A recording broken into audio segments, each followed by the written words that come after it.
নমস্কার বন্ধুরা, আজ থেকে শুরু হয়ে গেল পশ্চিমবঙ্গের যুবশ্রী প্রকল্পের ফর্ম ফিল আপ। আপনারা সকলেই জানেন আজ থেকে ফর্ম জমা নেওয়া হবে প্রতিটি দুয়ারে সরকার ক্যাম্পে। তা আপনারা কীভাবে এই ফর্মটি ফিল আপ করবেন তারই বিস্তারিত এই ভিডিওতে দেওয়া হলো।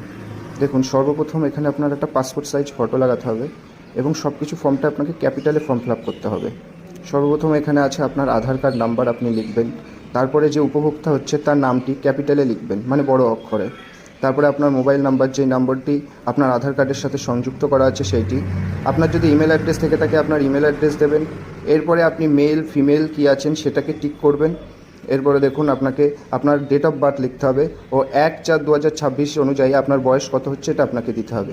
এরপরে আছে আপনার বাবার নাম বা পিতার নাম, এখানে আপনি ক্যাপিটালে আপনার পিতার নাম লিখবেন। তারপরে আছে আপনার মাতার নাম বা মায়ের নাম, এখানে মায়ের নাম লিখবেন। এবার আপনি যদি বিবাহিত হয়ে থাকেন স্বামী বা স্ত্রীর নাম লিখবেন। আপনি কোন কাস্ট থেকে বিলং করেন, যদি আপনি জেনারেল হন জেনারেলে টিক করবেন, যদি SC ST হন তাহলে ST SC OBCতে টিক করবেন এবং নিচে সার্টিফিকেট নাম্বারটি লিখবেন। তারপরে আসছে আপনার আপনি কি ম্যাটেরিয়াল স্টেট, আপনি কি বিবাহিত বা অবিবাহিত সেটিকে টিক করবেন।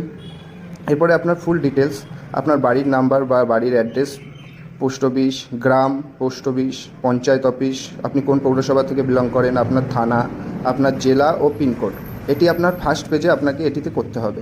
এবার সেকেন্ড পেজে, ফর্মের সেকেন্ড পেজে আপনাকে দিতে হবে আপনার মাধ্যমিকের অ্যাডমিট কার্ডের রোল নাম্বার, রোল ও নাম্বার। আপনি কত সালে পাস আউট হয়েছেন সেটিকে দিতে হবে। আপনি কোন বোর্ড থেকে পাস আউট হয়েছেন সেটি লিখতে হবে। আপনার মানে শিক্ষাগত যোগ্যতা সর্বোচ্চ কতটা আছে আপনি সেটাও লিখতে পারেন। বর্তমানে আপনি কি করেন সেটা লিখবেন এখানে। তারপরে আছে আপনার ব্যাংক ডিটেলস, আপনার ব্যাংকের নাম, কোন ব্যাংকে আপনার অ্যাকাউন্ট আছে সেটি, সেই ব্রাঞ্চটি কোন জায়গায়, সেটা কোন জায়গায় অবস্থিত সেটি লিখবেন। তারপরে আপনার ব্যাংক অ্যাকাউন্টের নাম্বারটি দেবেন এবং IFSC কোড দেবেন। আপনি যদি অন্য কোনো সরকারি সুবিধা পেয়ে থাকেন তাহলে হ্যাঁ বা না এ টিক করবেন, আর যদি পেয়ে থাকেন তাহলে সেই বিবরণটি ফাঁকা বক্সটিতে লিখবেন। এরপরে আপনাকে যে ডকুমেন্টসগুলো জমা করতে হবে সেইগুলোতে টিক দেবেন যেগুলি আছে আপনার, যেমন মাধ্যমিক পাস সার্টিফিকেট বা অ্যাডমিট কার্ড, মার্কশিট, মাধ্যমিকের সমতুল্য কোনো certificate, Aadhaar card, voter card, first page of ব্যাংকের প্রথম পাতার ছবি দেবেন এবং SC ST OBC যদি হয়ে থাকেন তাহলে তার কাস্ট সার্টিফিকেটের জেরক্স দেবেন এবং এখানটায় সই করে আপনারা ফর্মটিকে, এখানে ডেট লিখে ফর্মটিকে জমা করতে পারবেন। ধন্যবাদ। যদি আমার ভিডিওটা আপনাদের ভালো লাগে একটি লাইক করে দেবেন। দেখা হচ্ছে পরের নতুন কোনো ভিডিওতে।